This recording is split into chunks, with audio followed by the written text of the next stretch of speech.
Shalom, selamat pagi teman-teman, selamat pagi Bapak dosen. Terima kasih atas waktu dan kesempatan yang diberikan kepada saya. Sebelum kita lanjut ke materi yang berikutnya teman-teman, perkenalkan nama lengkap saya, Veronica Inaduelis. Saya dari Fakultas Ekonomi dan Bisnis, jurusan Ekonomi Pembangunan semester 4. Baik teman-teman, di sini saya akan menjelaskan tentang identifikasi dan analisis yang berkaitan dengan potensi lahan kering serta pariwisata yang ada di NTT. Nah, teman-teman, di sini saya akan menjelaskan tentang identifikasi dan analisis potensi lahan kering. Berbicara tentang lahan kering, teman-teman, yang ada di NTT sekarang ini otomatis sangat mempengaruhi tingkat pertumbuhan ekonomi, karena kebutuhan pangan nasional semakin meningkat seiring dengan makin meningkatnya jumlah penduduk yang pada saat ini meningkat pesat. Pada dasarnya di sini teman-teman, perluasan lahan pertanian penghasilan produk pangan sangat lambat, terutama lahan sawah dan tegalan. Bahkan lahan sawah cenderung mengalami penyusutan. Apabila konversi lahan ini tidak diimbangi dengan percetakan lahan sawah baru dan perluasan lahan kering, maka ancaman terhadap ketahanan pangan nasional semakin serius.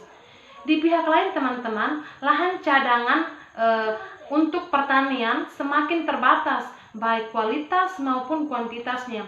Sementara pemanfaatan lahan suboptimal memerlukan input lebih tinggi agar dapat berproduksi optimum. Lahan suboptimal dapat diarahkan sebagai lahan yang secara alamiah mempunyai produktivitas. Sementara pemanfaatan lahan suboptimal memerlukan input lebih tinggi agar dapat berproduksi optimum. Lahan suboptimal dapat diartikan sebagai lahan yang secara alamiah mempunyai produktivitas rendah disebabkan oleh faktor internal seperti bahan induk, sifat fisik, kimia dan biologi tanah, dan faktor eksternal seperti curah hujan dan suhu ekstrim. Di sini teman-teman, kita berbicara tentang lahan kering yang ada di NTT sekarang ini teman-teman. Tidak semua lahan kering itu tidak bisa menghasilkan sesuatu. Buktinya saja di Kota Kupang sekarang ini teman-teman, banyak para petani menanam tanaman yang bisa bertahan di musim panas, seperti jagung, kacang, dan tumbuhan lainnya. Baik, di sini juga saya akan menjelaskan tentang pariwisata yang ada di NTT. Sebelum kita lanjut ke pembahasan selanjutnya teman-teman, sedikit saya menjelaskan tentang dampak pariwisata terhadap perekonomian masyarakat. Pariwisata merupakan sebuah fenomena sosial budaya dan sekaligus juga merupakan fenomena ekonomi yang terkait dengan pergerakan seseorang atau sekelompok orang yang kemudian disebut sebagai wisatawan. Tempat wisata adalah sesuatu yang ada di daerah tertentu dan memiliki daya tarik agar orang-orang mau datang berkunjung ke tempat tersebut. Jika kita melihat dari segi ekonomi teman-teman, pariwisata kita akan melihat peluang yang besar di sana. Dengan kekayaan tersebut, Indonesia bisa mendapatkan banyak pendapatan dari sektor pariwisata tersebut. Banyak hal yang bisa dikembangkan menjadi usaha untuk mendapatkan keuntungan serta menambah lapangan pekerjaan bagi masyarakat Indonesia. Sektor pariwisata juga dapat memberikan dampak yang positif, antara lain: 1. Sektor pariwisata menyebabkan perekonomian masyarakat lokal meningkat drastis. Terus membuka lapangan pekerjaan bagi penduduk sekitar, menyerap banyak tenaga kerja di bidang pariwisata, mendapatkan devisa melalui wisatawan mancanegara yang datang dan menukarkan nilai uang mereka dengan rupiah.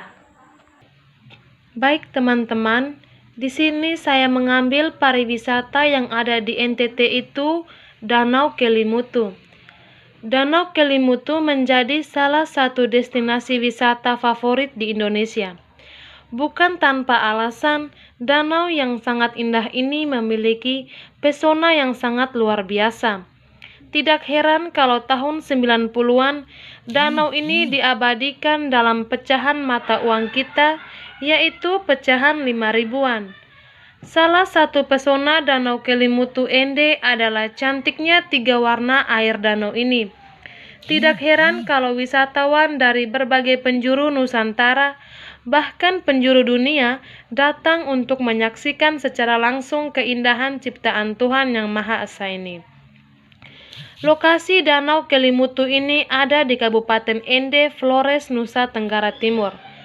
Satu lagi keunikan danau ini yaitu letaknya yang ada di ketinggian. Nama Kelimutu berasal dari kata keli yang artinya mendidih dan mutu yang artinya gunung.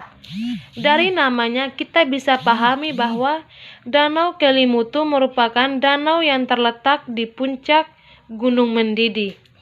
Danau yang sangat unik ini konon menyimpan misteri yang belum terpecahkan hingga kini dan turun-temurun terus bergulir di masyarakat sekitar. Perubahan warna air danau memiliki kisah misteri yang belum diketahui hingga kini penyebabnya. Namun, menurut ahli geologi sendiri, perubahan warna danau ini diakibatkan oleh kandungan mineral, bebatuan, dan lumut yang terpengaruh oleh faktor geologis dan intensitas cahaya matahari. Namun belum ada penelitian yang dapat membuktikan secara pasti apa penyebab danau ini dapat berubah warna. Danau-danau tersebut dinamai Tiwu Atambupu, Tiwu Nuwa Muri Koofai, dan Tiwu Atapolo. Masyarakat setempat percaya bahwa danau yang pertama dihuni oleh roh atau jiwa orang tua yang telah meninggal. Danau kedua dipercayai menjadi rumah atau dalam arti bagi jiwa orang muda-mudi. Dan yang ketiga konon dihuni oleh arwah orang jahat. Danau kedua itu adalah danau yang paling sering berubah warna. Oke teman-teman, setelah mendengarkan materi serta gambar yang saya paparkan tadi, semoga dapat bermanfaat bagi teman-teman dan bermanfaat bagi kita semua. Sekian presentasi dari saya. Terima kasih.